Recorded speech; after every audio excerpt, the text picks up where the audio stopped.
Buenísimas tardes, ¿cómo están? Bienvenidos a Educación en Debate. Hoy queremos hablar de un anuncio que hizo el gobierno a través del Ministerio de Salud, el retorno controlado a clases presenciales para estudiantes del tercero de la media de manera opcional. Por eso estamos aquí con invitados, invitadas que son protagonistas de distintos gremios y nos van a dar su opinión, su posición respecto al anuncio que hizo el gobierno. Los quiero saludar primero aquí en la mesa. Están con nosotros Gabriel Espínola de la OTEP Auténtica. ¿Qué tal, Gabriel? Buenas tardes, Fito, a la audiencia. Muy bien, estamos para debatir sobre este tema y otros temas que son muy importantes para este tiempo de pandemia por la cual está atravesando la educación. El profesor Miguel Marecos del Sindicato de Directores de Instituciones Públicas también está con nosotros. ¿Qué tal, profe? Fito, buenas tardes. Gabriel, amable audiencia y a las órdenes. Y a través de Zoom nos acompañan dos representantes de estudiantes secundarios. Por un lado está nuestra amiga Maglo Amarilla, María Gloria Amarilla, de la UNEPI, Unión de Centros de Estudiantes del Paraguay, de estudiantes secundarios del Paraguay. ¿Qué tal, Maglo? Hola, ¿qué tal? Muchísimas gracias en serio por la invitación una vez más.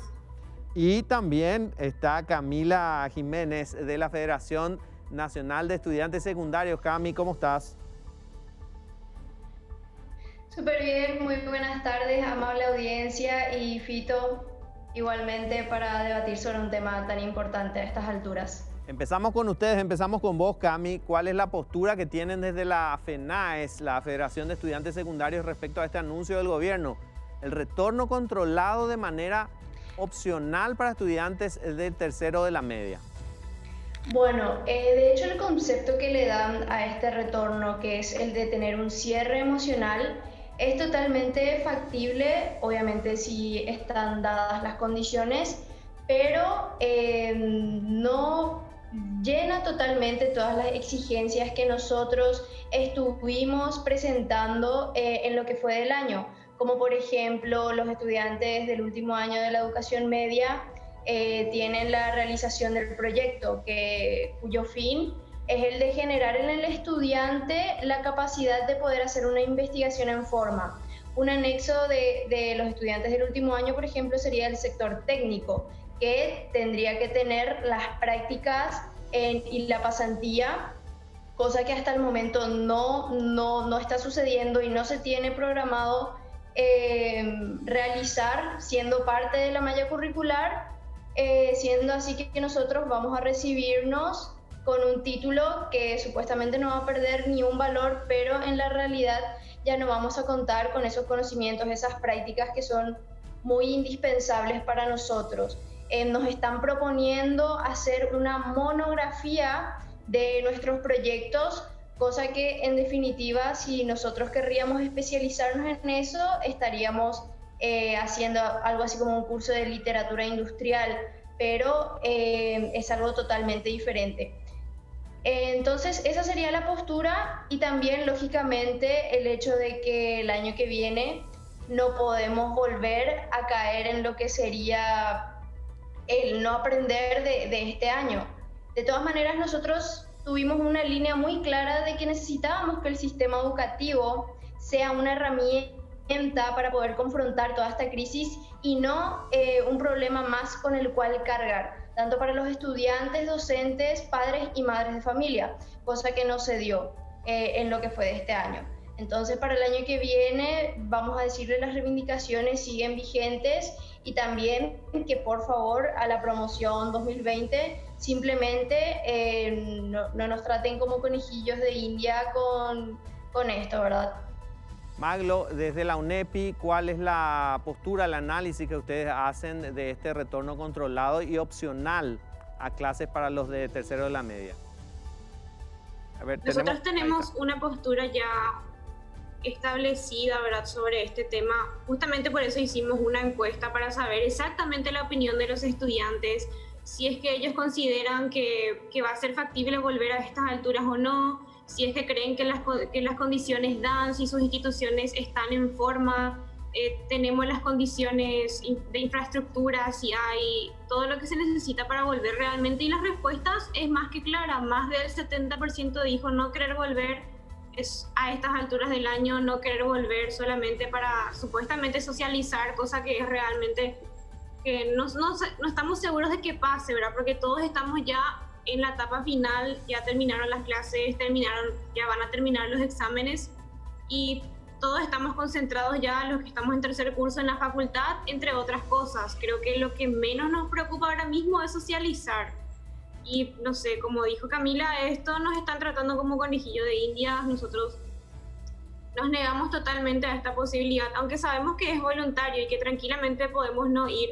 Aún así me parece una falta de respeto, nos parece una falta de respeto esto, porque todo el año estuvimos presentando propuestas, dando ideas de qué podemos hacer, preocupándonos siempre porque no hubo aprendizaje.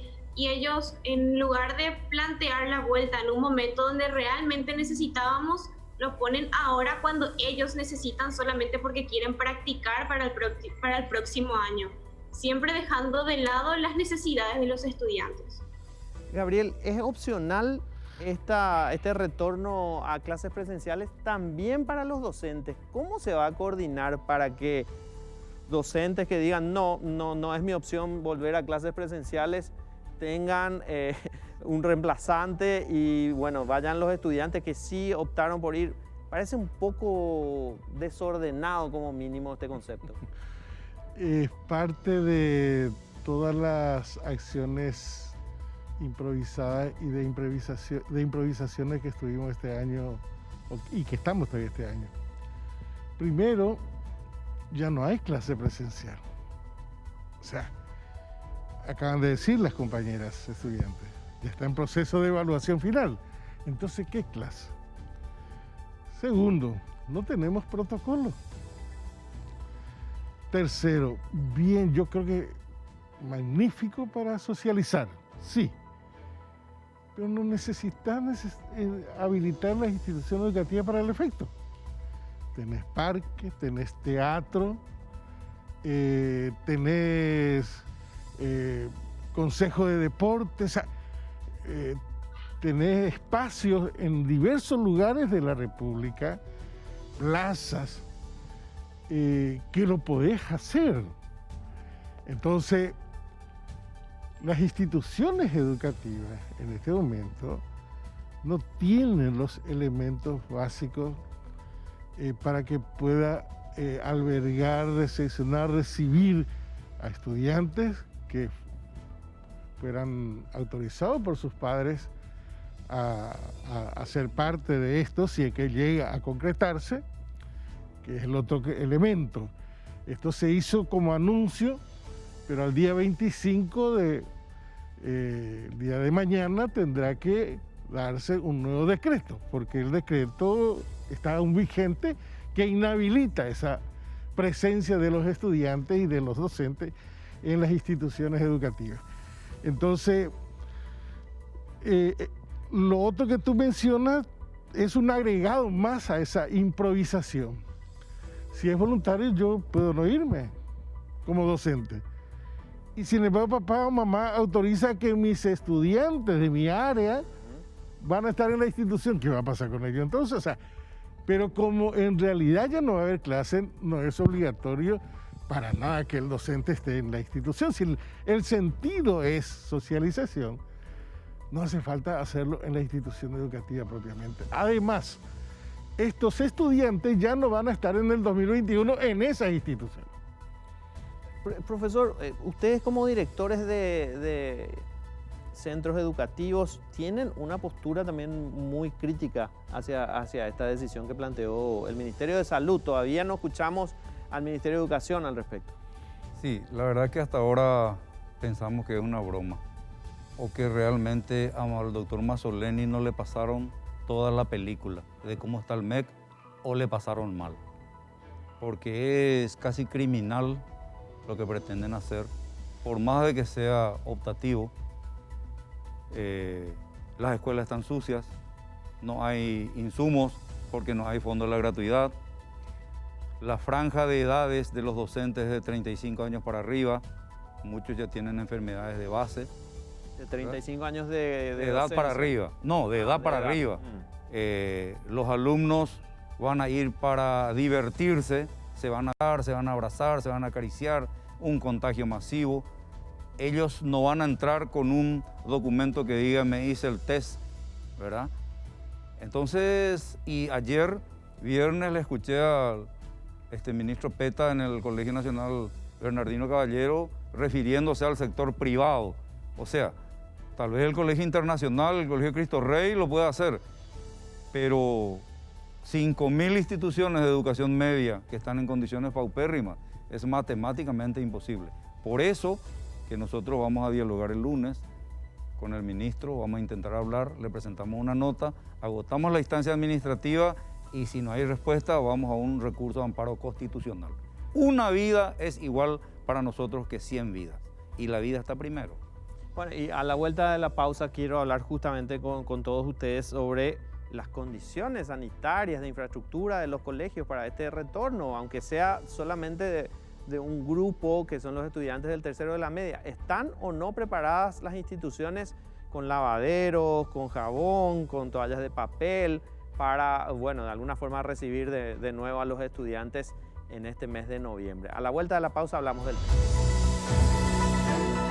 Bien, y seguimos hablando aquí en Educación en Debate sobre este anuncio del Ministerio de Salud, del Gobierno Nacional, del retorno controlado opcional de los estudiantes del tercero de la media a clases presenciales. Antes de la pausa les estaba consultando cómo están las instituciones educativas. ¿Tienen lavaderos de mano, lavamanos, tienen jabón, tienen toallas de papel? Quiero preguntarle primero esto a Maglo, que representa a estudiantes, sobre todo de centros de estudiantes del interior. Maglo, ¿cómo están allí las instituciones educativas? Bueno, creo que no es sorpresa para nadie el hecho de que las instituciones educativas en cuanto a infraestructura en el interior siempre estamos pésimos. Incluso cuando estábamos en clases presenciales, los baños son en un estado bastante, no sé, no están bien, necesitan arreglo, necesitan muchas cosas, muchísimas instituciones, y realmente en estas alturas nunca vimos que el MEC se puso a trabajar en las instituciones, se puso a poner en condiciones para una posible vuelta.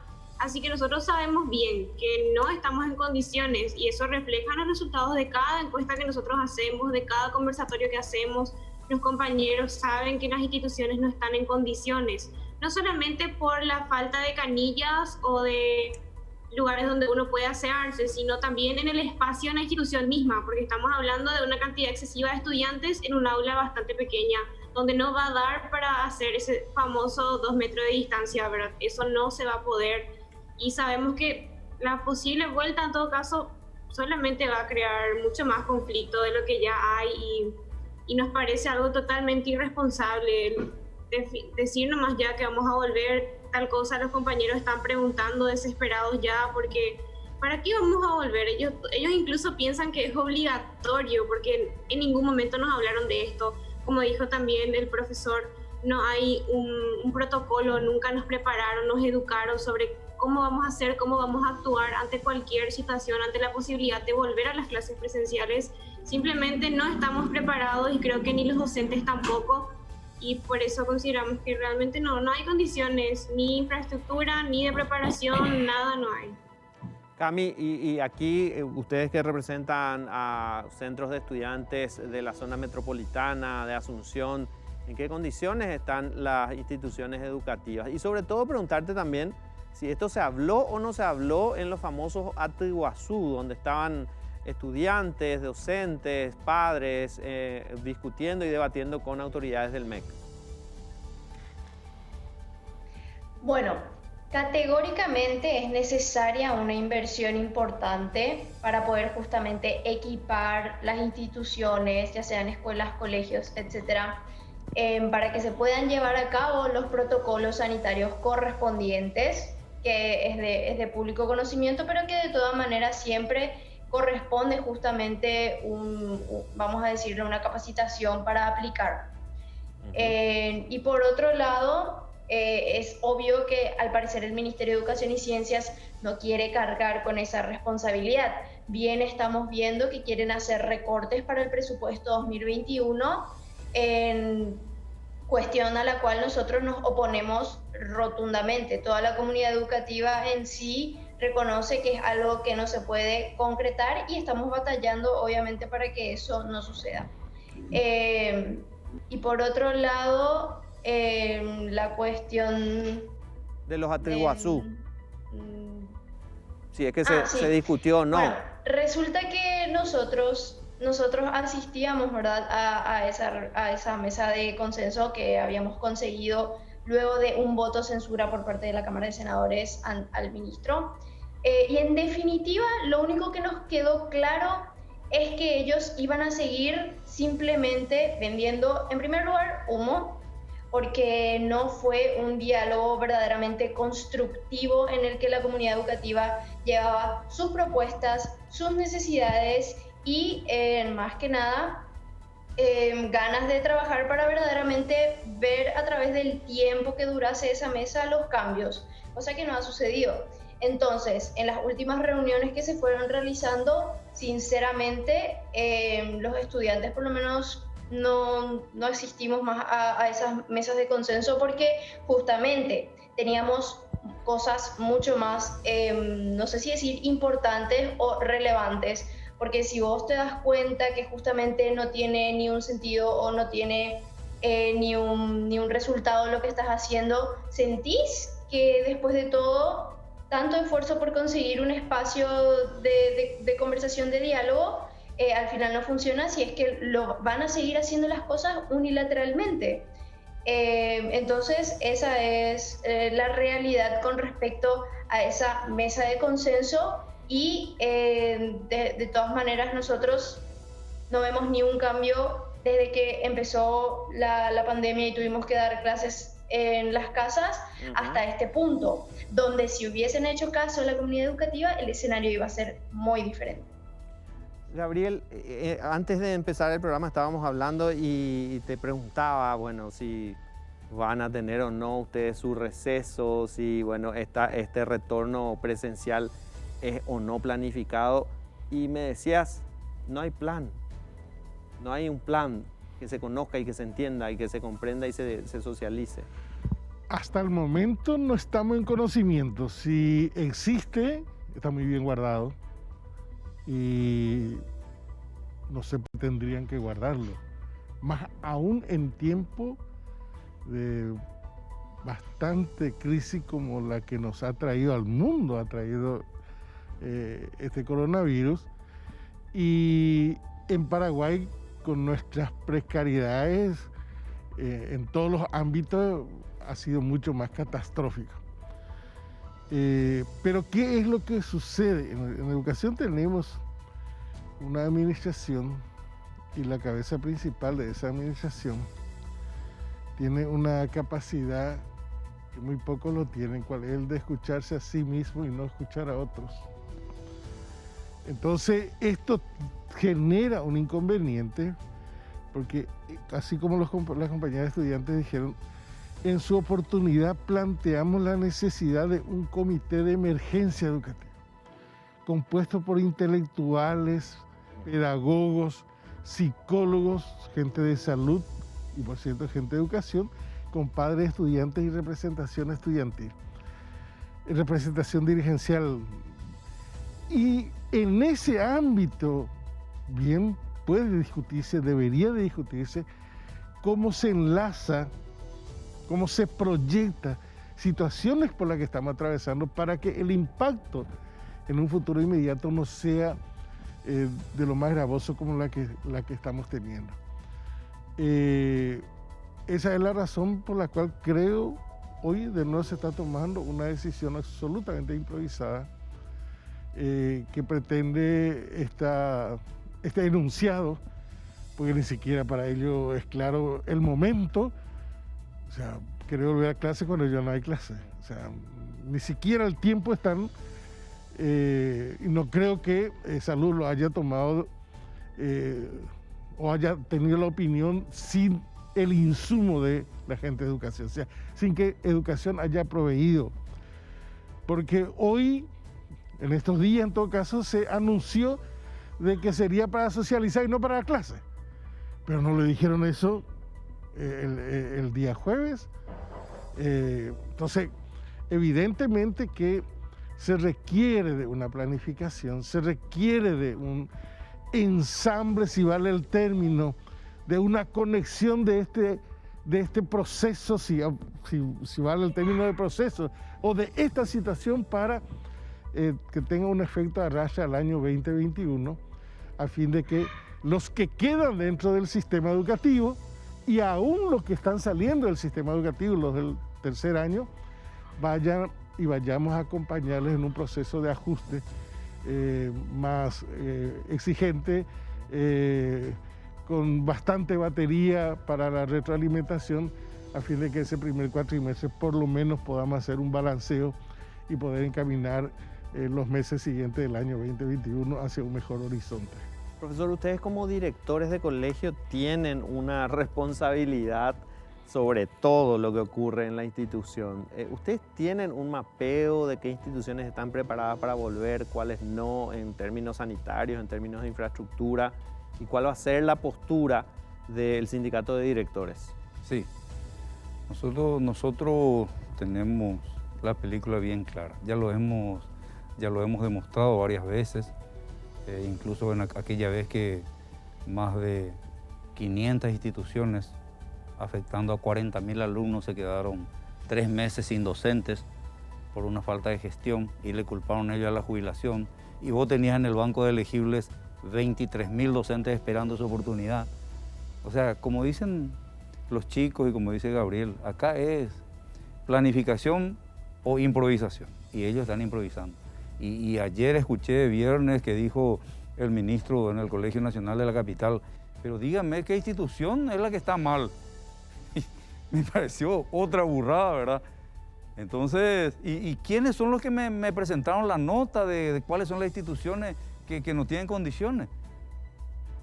Pero una mentira tan grande nunca escuché. El 70% de las 10.000 instituciones, ya lo dijeron los chicos, está en esa situación. Hoy es criminal si vos le dejás entrar a un alumno, ¿verdad?, encima con el agregado que es para divertirse. No es ni para rendir, ni para desarrollar una materia, ni retroalimentación. Entonces acá hay una improvisación tremenda que nos está conduciendo a una regresión educativa que si no estamos, nos está llevando ya al último lugar, Fito. Y eso es peligroso. No lo digo yo, no lo dice Gabriel, lo dice toda la sociedad, lo dicen los senadores, lo dicen los estudiantes. Es lo que te puedo decir, ¿verdad? Pero tenemos bien mapeado, escuela por escuela, colegio por colegio, y cuando nosotros queremos divertirnos le decimos al ministro, al viceministro, ¿me puedes traer la estadística de cuáles son las instituciones para comparar con las nuestras? Jamás apareció. Bueno, a la vuelta de la pausa me gustaría hablar de 2 temas que ustedes plantearon acá, los exámenes, la retroalimentación antes de los exámenes y lo que tiene que ver con las evaluaciones cuantitativas, porque otro de los anuncios fue que aparentemente, no sé si todos los estudiantes o los de un sector por lo menos, podrían pasar el año sin llegar a los mínimos requeridos para, bueno, un paso de grado, digamos. Pero bueno, eso lo discutimos a la vuelta de la pausa.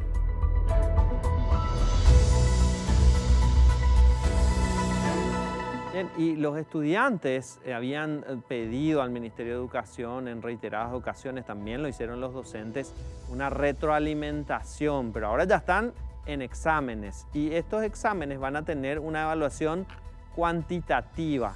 El último anuncio que supimos por parte del MEC respecto a esta evaluación cuantitativa es que podrían pasar de año los estudiantes pese a que no hayan llegado a los mínimos requeridos.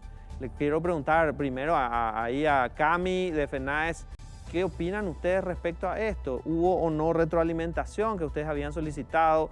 Y sobre todo esta evaluación cuantitativa que parece ser simbólica. Asimismo, en definitiva, la retroalimentación todavía no fue ni se planea al parecer que sea una realidad. Y por otro lado, toda esta situación es nada más ni nada menos que sistematizar la mediocridad.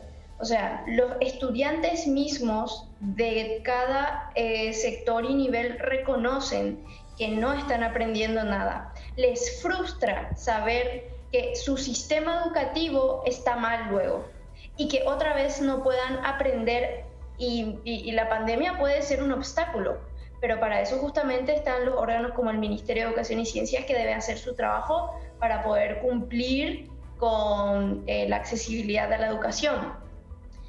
Los docentes, la misma cosa, la frustración de no haber sido correctamente capacitados y la pasión por ser educadores y juntar todas las fuerzas, los conocimientos con respecto a tecnologías para poder llevar a cabo todo. Y los padres de familia, la misma cosa. En definitiva, el ministro de Educación no se puede jactar de que por respeto a que se esforzaron los estudiantes, los docentes y los padres de familia, no puede decir que fue un año perdido. Es algo totalmente errado, porque la situación pudo haber sido mucho mejor, tanto para los estudiantes como docentes y padres de familia. Sin embargo, ¿qué fue lo que ellos aplicaron? La unilateralidad, no escuchar a la comunidad educativa, y literalmente su posición fue que ellos se las arreglen. Entonces, eso es lo que se puede palpar prácticamente en nuestra realidad educativa actualmente. Bueno, antes de ir con Maglo, le pregunto a Miguel Mareco, como director de institución pública, de institución educativa, ¿hay un plan para una retroalimentación para los chicos en un año que fue súper difícil? ¿Y qué significa esto de una evaluación que al final no tiene valor? Una evaluación cuantitativa que fue muy discutida, que fue reducida también durante el año, evidentemente por las condiciones que tenemos. Así es. Es importante aclarar, Fito, de que se le avisó al MEC. Nosotros, por lo menos el gremio de directores, le dijimos en tiempo y forma de que como no había conectividad en gran parte del país, porque ellos te hablaban 95% de conectividad, no es así. Vamos a llegar a una evaluación cualitativa que no va a tener calificación en la primera etapa. Hagan esto, entreguen materiales, guías didácticas, guías de apoyo pedagógico. No nos hicieron caso. Conclusión, la primera etapa se hace una evaluación cualitativa, o sea, con indicadores, logrado o no logrado, hizo su tarea, no hizo. Entonces ahí le volvimos a advertir, pero ya en el consenso con el Atiguazú, miren que en noviembre, octubre, noviembre viene la segunda, ahí sí tenemos que hacer una evaluación cuantitativa, o sea, ver todas las unidades del programa de estudio de las diferentes materias y cuáles son las fundamentales que se pueden desarrollar. Y no, tranquilo, nosotros vamos a retroalimentar a los que no llegaron, vamos a hacer, creo que del 3 al 14 de agosto, la entrega a los padres, ahí va a estar el informe en que a sus hijos le faltó, etc. Toda una novela. Lo que sigue, no hubo retroalimentación. Estamos ahora ante el cierre de etapas para una evaluación cuantitativa. Tenemos que tomar un examen escrito, 20%, porque otro 50% es portafolio de evidencia, etc.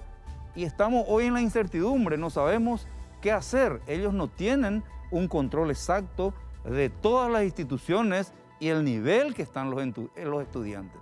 Y nosotros y los docentes no vamos a mentir. Está grave la situación.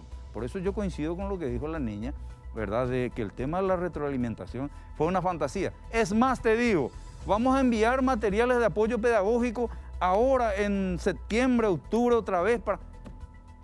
Los que llegaron en agosto, eran para abril. Porque el docente tiene su planeamiento anual y mensual.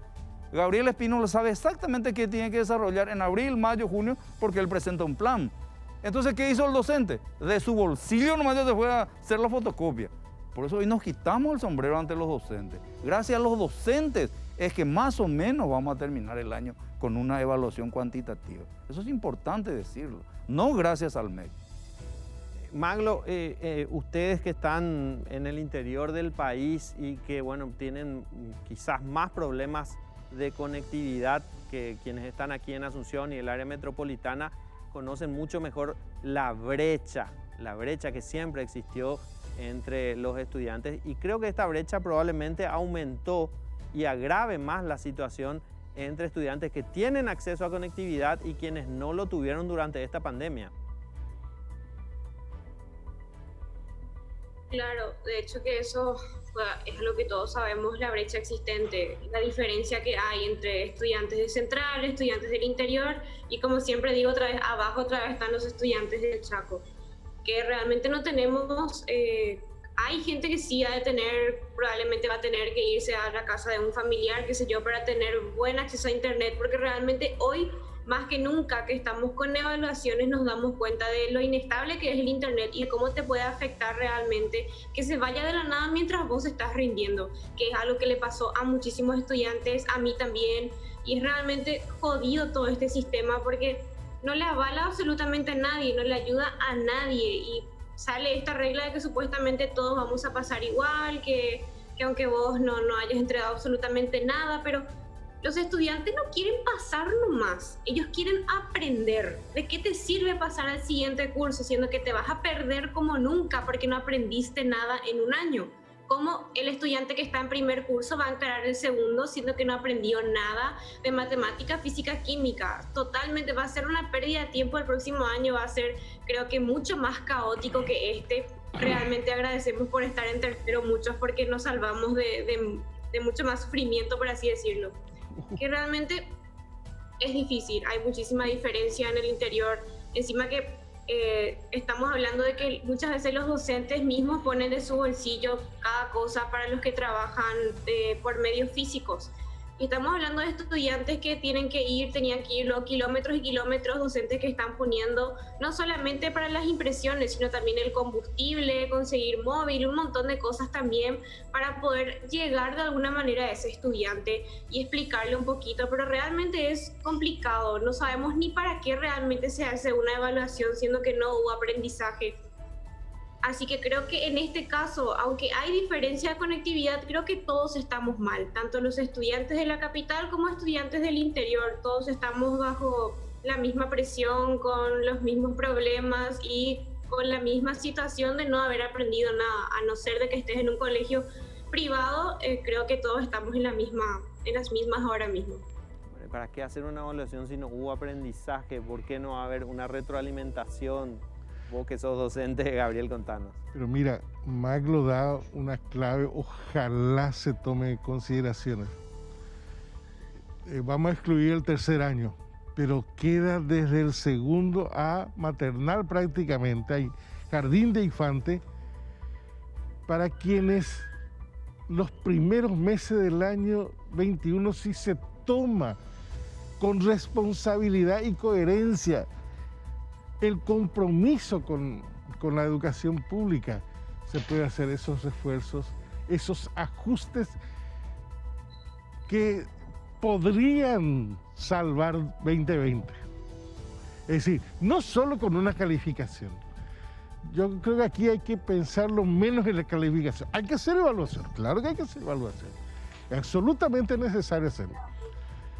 Pero no para que no para que los estudiantes que ya fueron de una u otra manera perjudicados por no tener conectividad, por no tener elementos tecnológicos, por no tener saldo, otra vez en la incertidumbre, ¿será que me van a calificar o no? Creo que eso no quiere decir que se tenga que calificar o evaluar solo para cerrar el año. Se va a cerrar cierto el año, pero no podemos tener un candado y decir ya pasó el 2020 y nos olvidamos de... No, porque lo que queda es lo que dice Marco. Eso que no se aprendió puede ser muy catastrófico en el tiempo, mucho más para estos estudiantes. Y en ese sentido, sí tenemos que hacer una salvedad. Los grados inferiores tuvieron retroalimentación. Los de la media no lo tuvieron. Es el reclamo que hacen los estudiantes y es lo que está en conocimiento el compañero Miguel. Pero sí, es más, iniciaron en la segunda semana de octubre. Bueno, yo tengo a mi nieta, está en el segundo grado y han tenido esas tareas de retroalimentación. Y lo otro, ciertamente, caramba, He estado en un lugar llamado Berito, departamento de San Pedro, 60 kilómetros de Santa Rosa. No todos los docentes son de Agüerito, son de Santa Rosa. 60 kilómetros para trasladarse para entregar el material físico. Eso ha sido constante. Como dice Mareco, puesto de sus recursos. ¿Y qué vas a hacer con aquello que no te entregaron, que no te devolvieron el material?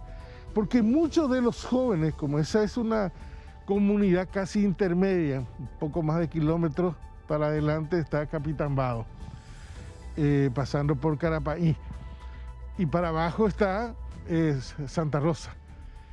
Muchos fueron a buscar trabajo, hermano. Jóvenes. Claro. Fueron a otras comunidades porque, bueno, tienen que comer, tienen que subsistir. Y tienen que ayudar a familias que tuvieron y dejaron de entregar. Entonces, es vital, trascendente tener un plan para el primer cuatrimestre 2021. Si queremos realmente salvar la educación pública. Este año todos pusieron el hombro para el efecto. Todavía se sigue poniendo el hombro. Pero lamentablemente quienes conducen el barco no saben para dónde va. Bueno, y el plan para el 2021 va a requerir de un presupuesto para la educación. Por eso a la vuelta de la pausa hablamos sobre ese tema. Último bloque de Educación en Debate, y todo lo que se propone desde los gremios de estudiantes, de docentes, necesita de un recurso por parte del Estado, un presupuesto para la educación.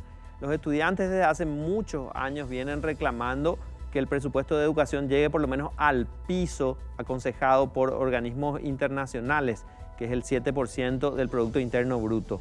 Este año estamos en pandemia, el 2021 va a ser un presupuesto especial, austero, de acuerdo a lo que planteó el gobierno. ¿Cuál es la propuesta de los estudiantes para el presupuesto 2021 si se tiene que hacer frente a todos los desafíos que trajo esta pandemia? Cami, empezamos por vos. Sí, en definitiva, ya por las cuestiones de recortes que se quieren hacer, la postura es obviamente en contra de eso y por supuesto a favor de más presupuesto. O sea, más y mejor inversión en educación. Nosotros, por ejemplo, teníamos cuestiones pero muy puntuales, como la de las herramientas tecnológicas, un fondo propio para la alimentación escolar, un fondo propio, o sea, los fondos de gratuidad, o sea, esas cuestiones que nosotros necesitamos, son cosas que se fueron conquistando y que necesitamos que se potencien, no que retroceda, porque después de todo forma parte del derecho a la educación, para que cumpla justamente con que sea pública, gratuita y de calidad. Entonces estamos justamente en esa batalla ahora mismo, y está también la cuestión que más concierne justamente a los docentes, que es su aumento del 16%. O sea, en definitiva se ve muy clara la línea de este gobierno en seguir poniendo a la educación en último lugar, siendo que venimos ya desde comienzos de año, antes de la pandemia, posicionándonos a favor justamente de estos puntos que mencioné anteriormente. Y es básicamente eso. Maglo, UNEPI, ¿qué dice respecto al presupuesto para el 2021? Bueno, nosotros obviamente como estudiantes no podemos tener una opinión diferente a la que tienen compañeros de FENADES, por ejemplo, porque esto es algo que le afecta a todos los estudiantes, y realmente lo que más queríamos también era, si se podía, era un aumento para el almuerzo escolar, porque hay una realidad que el almuerzo escolar no recibe en los colegios del interior, solamente las escuelas, algunas escuelas de asentamientos nada más. En Central sí se escucha más que hay colegios que reciben eso, que tienen merienda, todo, pero los colegios del interior realmente no tenemos eso y realmente es necesario. Aún así, nosotros estamos súper decepcionados realmente por esto que siempre quieren hacer de poner la educación en último lugar, siendo que en todos los países siempre la educación es lo primero que se potencia, ¿verdad? Porque es de ahí donde salen las nuevas generaciones y lo que podría llegar a sacar adelante una nación entera, que son las nuevas generaciones, obviamente. Y es realmente triste ver cómo siempre ellos, cuando hay alguna crisis, todo el mundo habla de que la educación es importante, pero al final no se ve eso reflejado en cuánto van a invertir en ello, qué es lo que van a dar para que nosotros podamos seguir adelante. Y nosotros como estudiantes del interior también siempre queremos un montón de cosas, los libros, más cosas en el kit escolar, porque hablamos de la situación económica bastante complicada en las instituciones y realmente mucho tiempo como UNEPI luchamos también por lo que son los libros de texto, que realmente pensamos que si esto se hubiese cumplido como tenía que ser, que ese libro quede para cada estudiante y no en la biblioteca del colegio, actualmente no tendríamos tantos problemas con respecto a los estudiantes que no tienen conectividad, porque ya tendrían un libro con ejercitarios en sus hogares para que puedan hacer los trabajos sin necesidad de que los docentes estén poniendo de su bolsillo, de su sueldo, para hacerle llegar ese material al estudiante. Y son cosas que nosotros siempre pedimos, que los libros sean para los estudiantes y no para una biblioteca y que se quede encerrado ahí, cosa que nunca nos hicieron caso y ahora se ve lo mucho que se necesita eso. Realmente vamos a seguir luchando en conjunto todos los estudiantes, todas las organizaciones, creo que los docentes también, por mayor presupuesto. A pesar de que no nos quieran hacer caso, igual vamos a seguir adelante porque vemos nosotros la necesidad de seguir fomentando la educación y por ende también el presupuesto. Bueno, les quiero agradecer a Camila Jiménez de FENAES, a Maglo Amarilla de UNEPI por haber estado con nosotros una vez más en Educación en Debate. Acá vamos a seguir nosotros para cerrar el programa con Gabriel y con Miguel. Gracias Maglo, gracias Cami. Gracias a vos, Fito. Siempre. Bien, Gabriel, el presupuesto 2021 se presentó con, digamos, no sé si recortes o por lo menos un planteamiento bastante austero y ustedes tienen reivindicaciones históricas. ¿Qué va a pasar en el 2021? Paraguay sufre la consecuencia de la inequidad tributaria. Esta inequidad tributaria se refleja en lo que hoy, por ejemplo, en educación, invierte Paraguay $940 por estudiante y en la región se está invirtiendo $2.000. En Asunción se garantiza el almuerzo escolar para cada estudiante y en el interior no. Y hay una entidad llamada Ministerio de Educación y Ciencia que es el órgano rector de la educación. Sin embargo, se produce esta diferencia. Y el ministerio es la encargada de capital. Los demás departamentos, hoy Casapá todavía no distribuye. Que lo han reemplazado por la pandemia con víveres. Esto ¿a quién afecta? Y afecta a los más pobres, lamentablemente. Entonces, una mayor inversión en educación tiene que garantizar el almuerzo escolar para todos. Se tiene que universalizar esto. No podemos seguir con este 3,5, 3,4, 3,6% de inversión del PIB destinado a educación pública. Esto es para mantenernos ahí y con peligrosidad retrocediendo. Y nosotros, los trabajadores de la educación, sufrimos la consecuencia de esa inequidad tributaria y por lo tanto de la decisión política de mantener esa inequidad tributaria. Porque esto es decisión política, porque han pasado proyectos impositivos que fueron rechazados, cuyo destino de la recaudación iban a ser destinados para educación y para salud.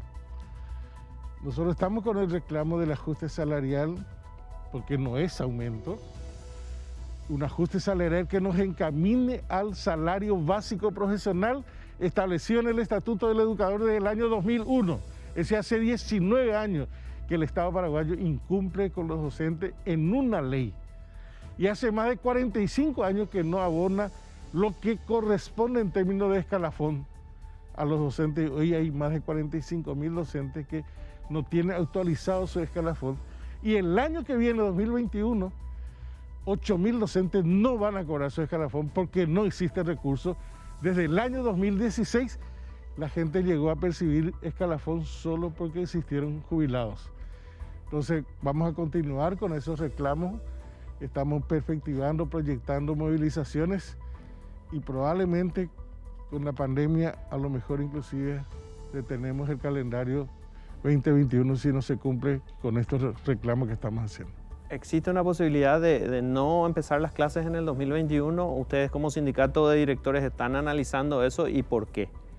Nosotros tenemos una sola voz en el comando de unidad sindical. No es solo el gremio de directores, el gremio de docentes, estamos más de 10 organizaciones en una sola voz. Y acá hay algo preocupante que la audiencia tiene que saber. Salud y educación no se juega con el presupuesto. Y tenemos dos caminos el próximo año, Fito, es importante esto. Un camino es la vuelta a clases presenciales, cosa muy difícil. Y el segundo camino es clases virtuales y tal vez un poquito más allá clases híbridas. Pero ¿con qué presupuesto vas a hacer eso? Si se recorta el presupuesto de educación en términos de fondos de la gratuidad. Yo lo que digo es de que lo que el ministerio tiene que hacer y que es una tarea que no escuché que lo hayan dicho es 30.000 docentes necesitan capacitación para uso de herramientas informáticas. 30.000 docentes no tienen una notebook. Entonces tenemos que ir apuntando en términos de planificación a los dos caminos que tenemos. Por eso estamos haciendo lobby en el Congreso. Un mejor presupuesto. O si no, como dice Gabriel, bueno, vamos a dejarnos de esto. No vamos a permitir que se inicien las clases. Si la clase, el Congreso Nacional, no se da cuenta de que esos son los dos caminos que tenemos. Bueno, el 2020 fue muy complicado por la pandemia. El 2021 parece que va a seguir siendo complicado en cuanto a educación se refiere. Nosotros, como siempre, agradecemos la presencia de los invitados aquí en Educación en Debate y afirmamos lo que siempre decimos. Nuestro país necesita una revolución educativa. Nos reencontramos el próximo sábado.